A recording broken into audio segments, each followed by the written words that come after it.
Hello, welcome back everybody. Round number 2 here for the Paradise Games Pioneer 1K. We got a little bit of Inverter Mirror going on. In case you have been sleeping under a rock here in Pioneer, the Inverter deck is definitely the deck to beat at current. There was a little weekend in Phoenix where the Breach deck was kind of giving it a run for its money, but it's pretty safe to say that the Inverter deck has safely taken over as the best deck in the format, and well, if you aren't used to the Inverter Mirror, you probably should start getting used to it. It's actually very interesting, it's very enjoyable, it's very fun. So I'm more than happy to get some Inverter Mirror on camera here.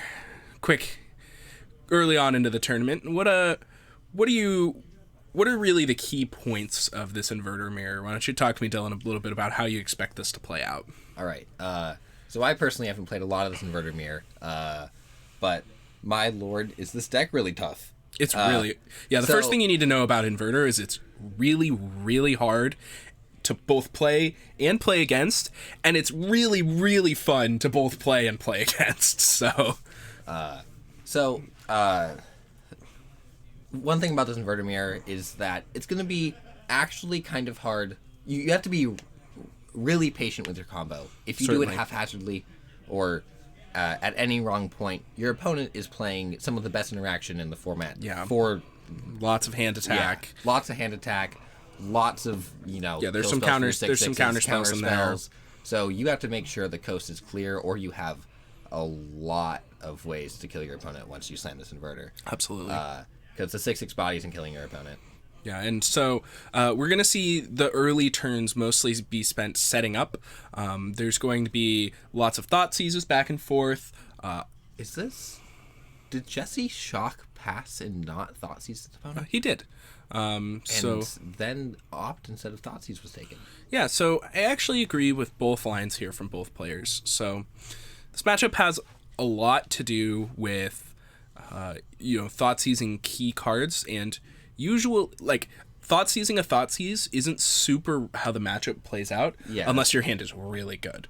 But most of the time, the matchup is going to play out in such a way that you just spend the first few turns setting up your hand, and then the important cards like Dig Through Time are going to be the ones that you want to thought seize, but you don't need to thought seize them right away. So you can let your opponent develop their hand with cards like Opt before you actually get your thought seize in. And Jesse He mulliganed to 6, it appears, when it was on the play. Unfortunately, his hand... 3 lands and an inverter at this point, so certainly not very good. Nick's hand looks quite good, however. 2 ops, Dig Through Time, Drown in the Lock, Thoughtseize, another land. Jesse took the Thoughtseize. I don't love that choice. I think that Jesse really should have taken Dig Through Time here. And Jace Wheeler of Mysteries off the top for Nick. And I would like to say that while this is an inverter mirror, these mirrors often play out as Dig Through Time mirrors. That's the most important card in the mirror by quite a bit. Dig Through Time is the card that you want to set your deck up to cast relatively early.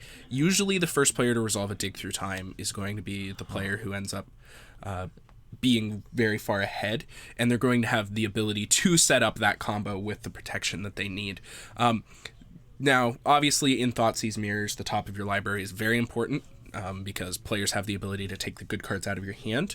So, saving your ops for later turns when you really know what you want after your opponent's ripped your hand apart can be very relevant, but it's an intricate balance of casting your ops early to try and get your Dig Through Times going versus casting your ops late to try and set up your hand more effectively. So, and the first Dig Through Time here to power off from Nick seems like his goal. Yeah, so he wants to cast a Dig Through Time before Jesse rips another thought seize, and that's completely understandable. So this is an interesting position. Jesse is going to be aware that Nick can cast Dig Through Time on this coming turn.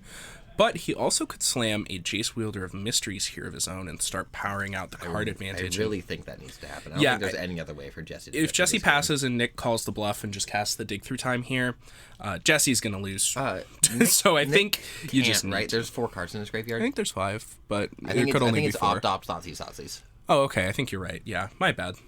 Excuse me. And last seeing Nick's hand, we know that there's Dig Through Time... is that the only card that we know is in his There's Dig Through Time, Drown in the Lock. Those are the 2 that I remember.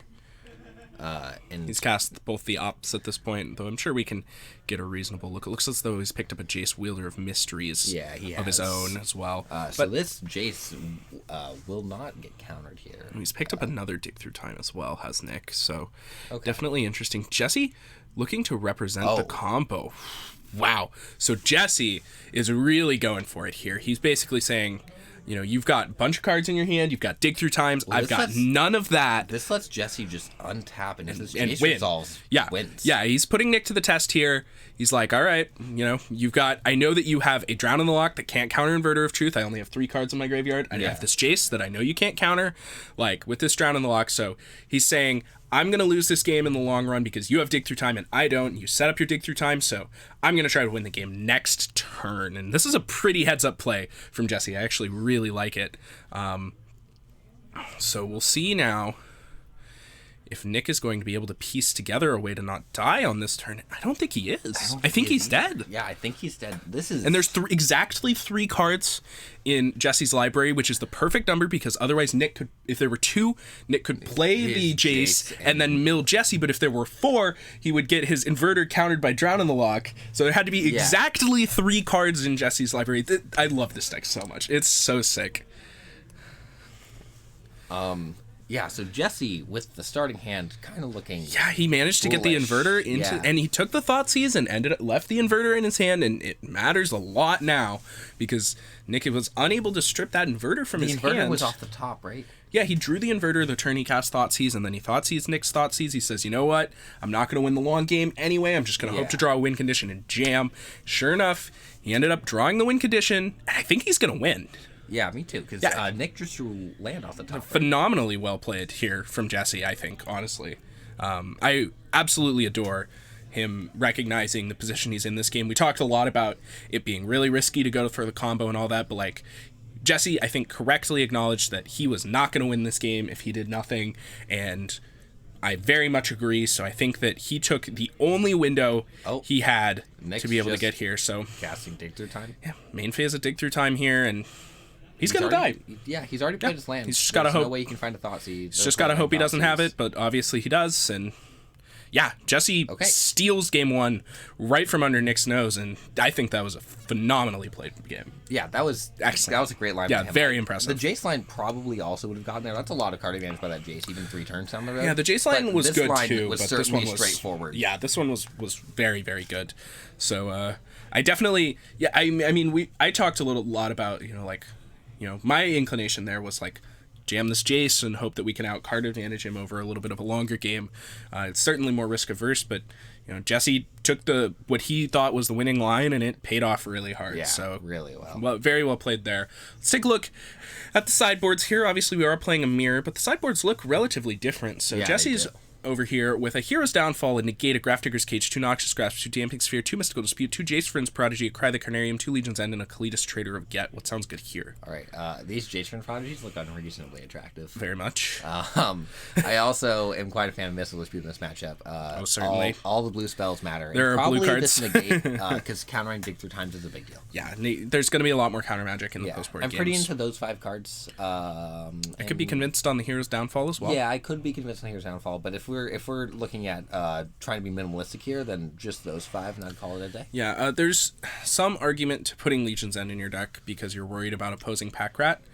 That's fair. There was a lot of talk about the 4 Pack Rat sideboards the week after, or going into Phoenix and about the week after.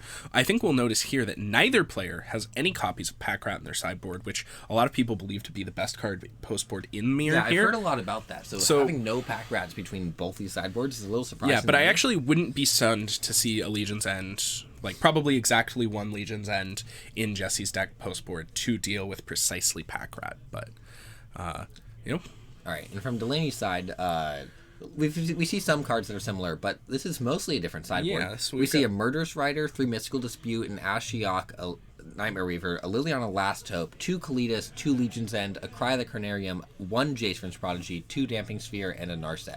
Yeah, so out of this sideboard, I like the Murderous Rider quite a bit. The 3 Mystical Disputes are slam dunks. Similar argument for the Legion's End. The Jace Friend's Prodigy seems very good. And the Narset Parter of Veils seems very good. So now I'm a little.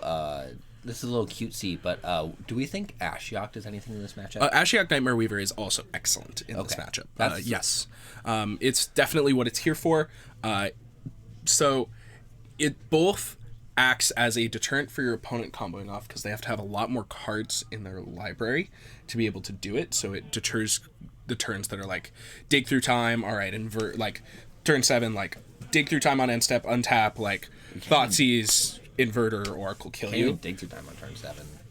Yeah, right? It's just 8 mana always. Yeah, or whatever. But well, this is a different Ashiok. This is Ashiok Nightmare Weaver. That's Nightmare Weaver? Oh, yes. This is a 5 mana... No.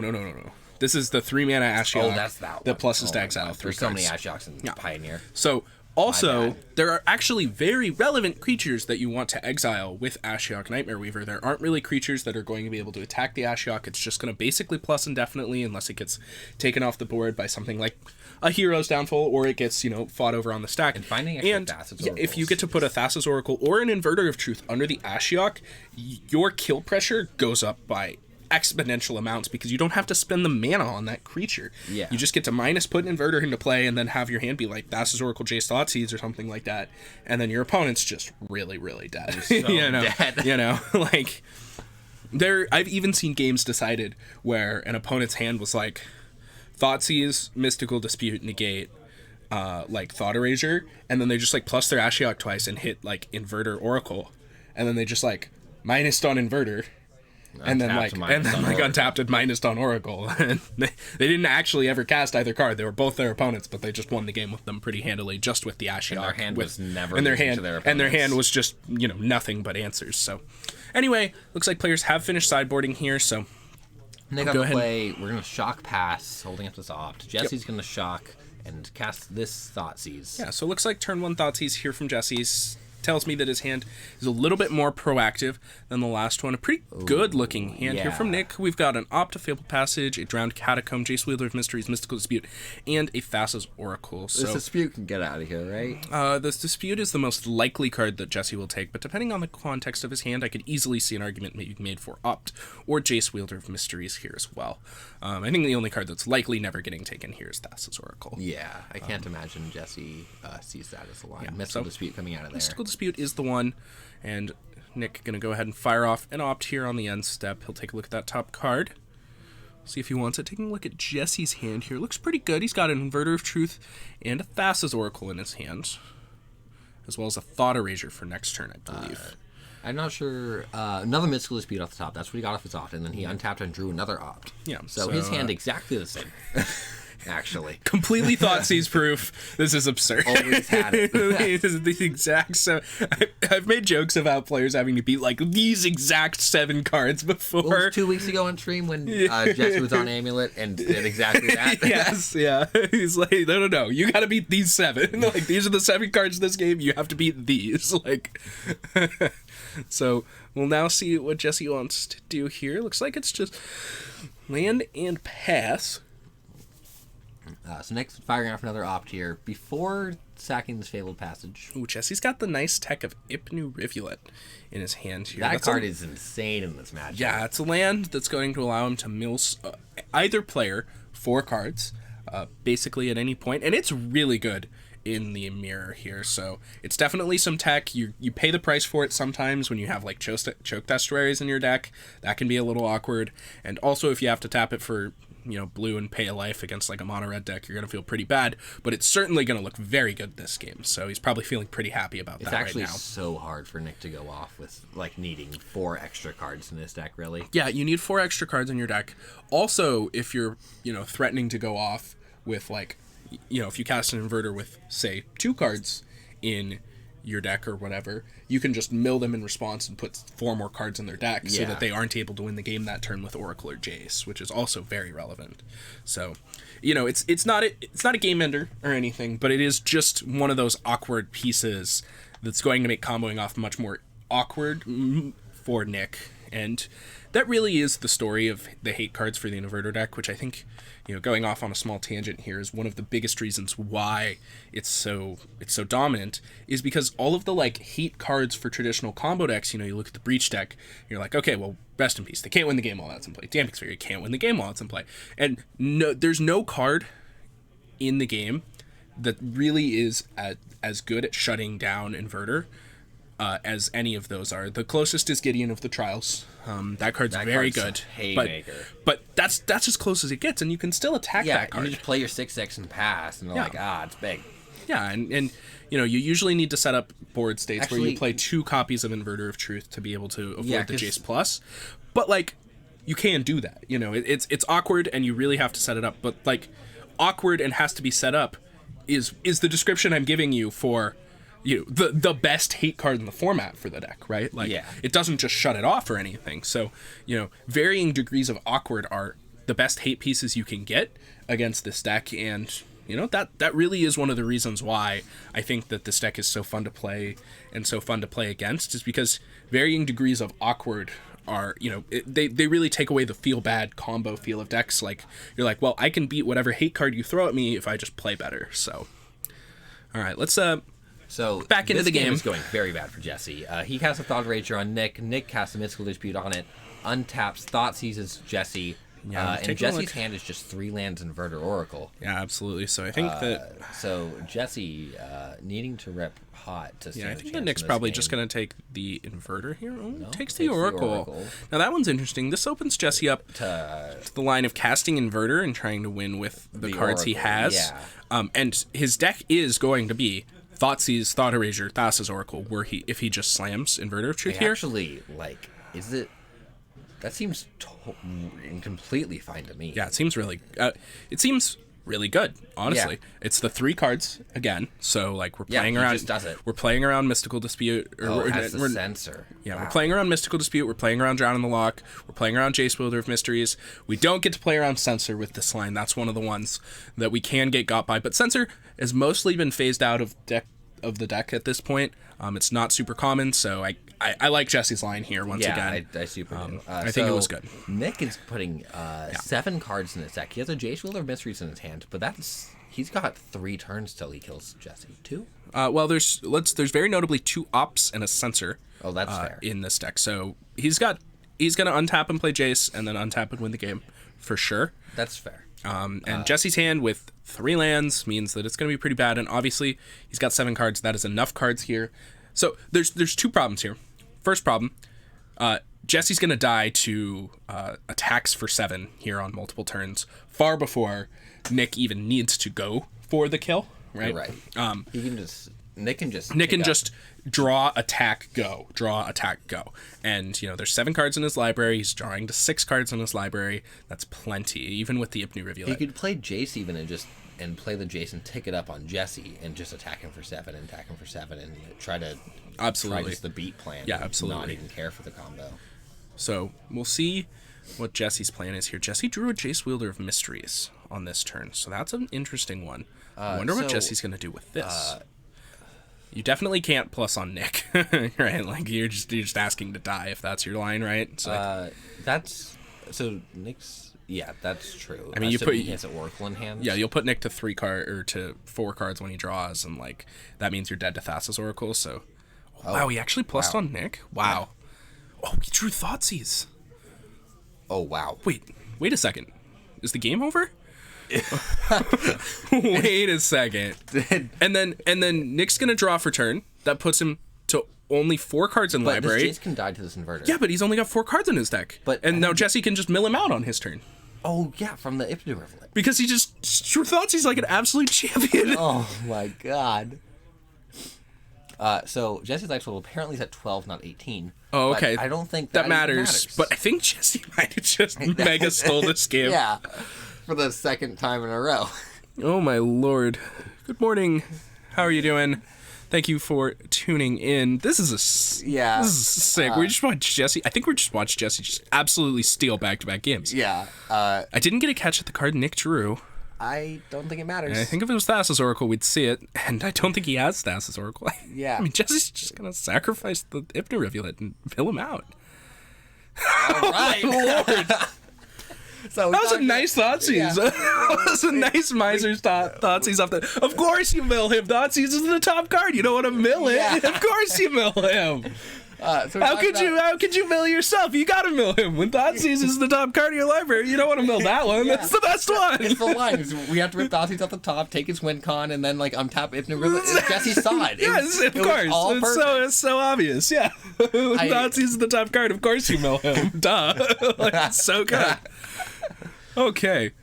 Man, that was a super sweet match.